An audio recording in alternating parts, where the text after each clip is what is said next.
ఉగ్రవాదం విషయంలో భారత్ అనుసరిస్తున్న దృఢమైన వైఖరికి దక్షిణ అమెరికా దేశమైన కొలంబియా సంపూర్ణ మద్దతు ప్రకటించింది. మే 7న భారత్ చేపట్టిన ఆపరేషన్ సింధూర్ అనంతరం పాకిస్తాన్లో మరణాలపై కొలంబియా గతంలో సంతాపం వ్యక్తం చేసింది. అయితే తాజాగా ఆ దేశం తన వైఖరిని మార్చుకుంది.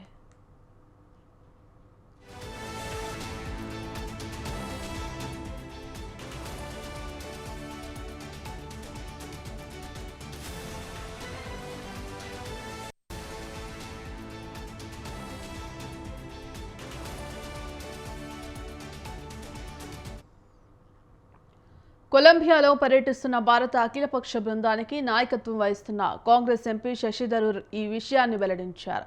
గతంలో తమకు నిరాశ కలిగించిన వారి ప్రకటనను ఉపసంహరించుకున్నారు.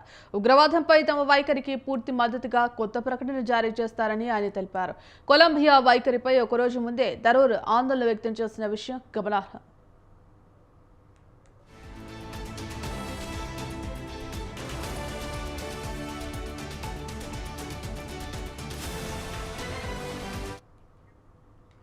భారత్ బృందం ఇచ్చిన సమగ్ర విచారణతోనే కొలంబియా వైఖరిలో మార్పు వచ్చిందని అమెరికాలో భారత మాజీ రాయబారి బీజేపీ నేత తరణ్జిత్ సింగ్ సంధు అన్నారు. ఈ ఉదయం తాత్కాలిక విదేశాంగ మంత్రితో తమ బృందం సుదీర్ఘంగా చర్చించింది. బహుశా వారు కొన్ని అంశాలను పూర్తిగా అర్థం చేసుకోలేకపోయి ఉండొచ్చు. వాస్తవాలను వారికి వివరించామని చెప్పారు. కొలంబియా త్వరలో భద్రతా మండలిలో స్వదేశంగా సభ్యదేశంగా కూడా చేరబోతోంది. ఇది కూడా ముఖ్యమైన అంశమని సంధు ఎన్ఐఏ వార్తా సంస్థకు తెలిపారు. పహల్గాం దాడి వెనుక పాకిస్తాన్ ప్రేరేపిత ఉగ్రవాదం ఉందని తమ వద్ద ఖచ్చితమైన ఆధారాలున్నాయని శశి థరూర్ పునరుద్ఘాటించారు. తాము కేవలం ఆత్మరక్షణ హక్కును వినియోగించుకుంటున్నామన్నారు.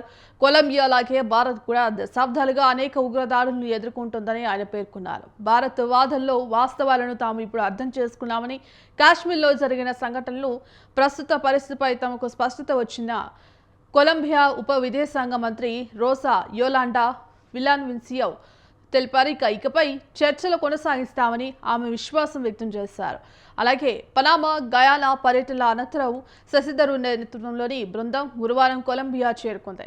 ఈ బృందంలో తెలుగుదేశం పార్టీకి చెందిన జిఎం హరీష్, బాలయోగి, జార్ఖండ్ ముక్తి మోర్చా నుంచి సర్ఫరాజ్ అహ్మద్, బీజేపీ నుంచి శశాంక్ మణి త్రిపాఠి, భువనేశ్వర్ కలిత, తేజస్వి సూర్య, శివసేన నుంచి మిలింద్ దేవ్రా, మాజీ రాయబారి తరుణ్జిత్ సింగ్ సింధు ఉన్నారు. ఏప్రిల్ 22న జరిగిన పహల్గాం ఉగ్రదాడిలో 26 మంది పౌరులు మరణించిన నేపథ్యంలో అంతర్జాతీయ సమాజానికి వాస్తవాలను వివరించేందుకు భారత్ ఏర్పాటు చేసిన 7 బహుళపక్ష బృందాలలో ఇదొకటి. ఈ బృందాల మొత్తం 33 దేశాల రాజధానుల్లో పర్యటించనున్నాయి.